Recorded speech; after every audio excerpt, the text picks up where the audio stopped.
बिरसाचे बलिदान, नाही मागे जाणार आता पुढे, मनात बिरसाचे बलिदान। वीर धरती पुत्र ग्रुप गाजते पालघर जिल्ह्यात, वीर धरती पुत्र ग्रुप गाजते पालघर जिल्ह्यात।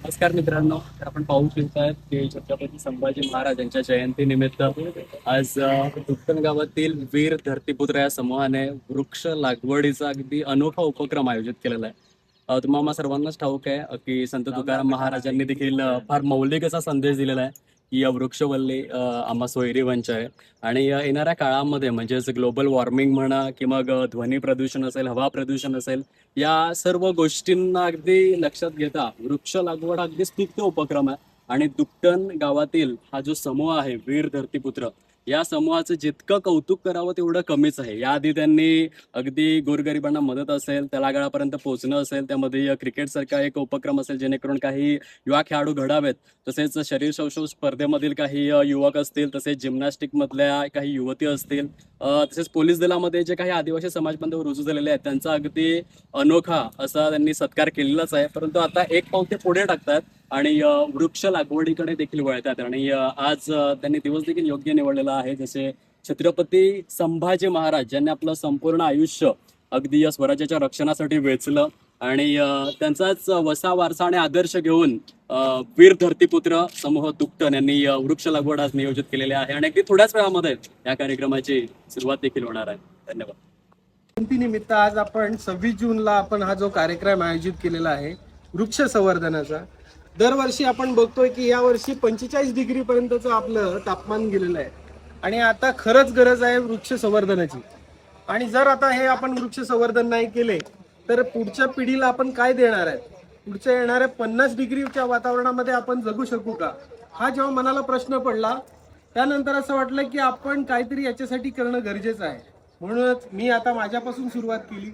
एक झाड स्वतःसाठी प्रत्येकाने 1 वर्षी लावलंच गेलं पाहिजे आणि त्याच्यासोबत त्याचं संवर्धनही झालं पाहिजे।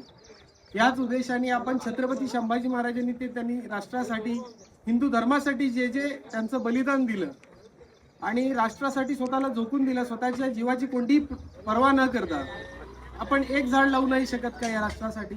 हा पहिला मनाला पडलेला प्रश्न आहे।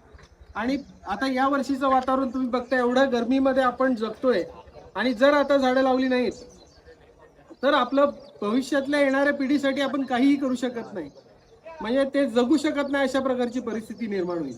आज सर्व ठेकेदार मंडळी यांच्या आर्थिक सहाय्य, त्याच्यासोबतच वीर धरतीपुत्रचे जेवढे पण सदस्य, गावातले ग्रामपंचायत, दुक्कनचे सहकारी मित्र यांच्या संयुक्त विद्यमानाने आपण हा जो कार्यक्रम आयोजित केलेला आहे, या कार्यक्रमाच्या निमित्ताने मी आज तुम्हाला सांगतो की प्रत्येकाने 1 झाड तरी लावलंच पाहिजे एका वर्षामध्ये, किमान 1 झाड, आणि त्याचं संवर्धनही झालं पाहिजे।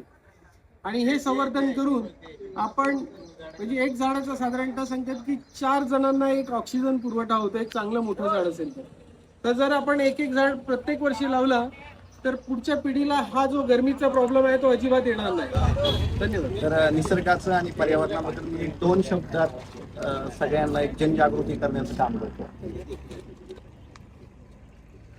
आपण लहानपणापासून म्हणजे आपण ग्रामर जी म्हणतो ना, ग्रामर आपलं की पर्यावरणाचा समतोल ढासळत होता आणि आता आपण म्हणतो ढासळलेला आहे पूर्ण। म्हणजे आपल्या इथलचा पाऊस जी आहे त्याची निश्चिती करणारं, जसं जून महिन्यामध्ये पाऊस यायला पाहिजे तर निश्चित होत नाही। वातावरणामध्ये तापमान वाढ जी आहे ती मोठ्या प्रमाणावर झालेली आहे। हवामान बदल, क्लायमेट चेंज हे मोठ्या प्रमाणावर झालेले आहे। एल निनोचा फटका आज आपण म्हणतो की अमेरिका, युरोप या मोठमोठ्या देशांना व्हायला पाहिजे होता, कारण त्या ठिकाणी औद्योगिक क्रांती खूप 1750 पासून झालेली आहे। पण तरी देखील आजच्या आपल्या शेतकऱ्याला हा एल निनोचा फटका बसतोय। तर याचं सर्वात मोठं कारण आहे क्लायमेट चेंज, वातावरणामध्ये होणारे बदल। तर हे कशामुळे झाले तर औद्योगिक क्रांती 1750 सालापासून सुरू झाली, त्यावेळेस हवामानामध्ये कार्बनचे कण होते 175 ppm. आजच्या परिस्थितीमध्ये 400 ppm कार्बनचे कण आहेत वातावरणामध्ये. 420च्या पुढे जर गेला तर आपण सर्वनाशाच्या उंबरठ्यावर असू. दरवर्षी हे जी वाढ आहे, दरवर्षी 2 ने वाढ होत आहे. तर याला फक्त आणि फक्त एकच गोष्ट वाचवू शकते, ती आहे झाडांची लागवड, वृक्ष संवर्धन आणि निसर्गाचं जतन. तर यासाठी ना आता हे जे जागतिक संकट होतं ना, ते जगावा युनोच्या समोर, युनायटेड स्टेटच्या समोर किंवा ब्राझील यांच्या समोर आलेलं नाही, हे आपल्या उंबरठ्यावर आलेलं आहे. त्याला वाचवण्याची जबाबदारी प्रत्येक नागरिकाची आहे.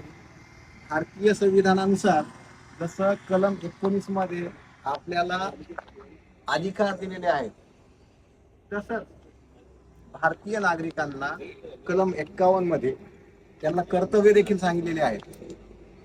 कलम 51(1) ग जी आहे, तर त्याच्यामध्ये वृक्ष संवर्धन, वन संवर्धन, पर्यावरण जतन, नदी नाल्यांचं जतन हे आपल्या सर्वांचं कर्तव्य आहे. फक्त शासनाची जबाबदारी आहे झाडं वाचवा, झाडं लावा. जर आपण हेच करत बसलो तर निश्चितपणे जसं एल निनो आलेलं आहे, तसं एक वेगळं काहीतरी संकट आज आपल्या पुढे उभं राहील आणि त्याचा सामना करण्याची ताकद आपल्यात नसणार आहे. तर अंताचा आरंभ ऑलरेडी झालेला आहे. 2080 आपल्याला सांगितलंय की, शास्त्रज्ञांनी संशोधन करून सांगितलंय की असंच जर आपण पर्यावरणाचं दोहन करत राहिलो, पर्यावरणाचा विनाश करत राहिलो, झाड तोड करत राहिलो, औद्योगिक क्रांती एकच आपण त्याचाच सपाटा लावला विकासाच्या नावाखाली, तर निश्चितपणे 2080ला आपल्यापैकी कोणीही नसणार आहे. 13,000 वर्षापूर्वी सगळ्यात मोठा प्राणी होता डायनासोर, माणसापेक्षा खूप मोठा.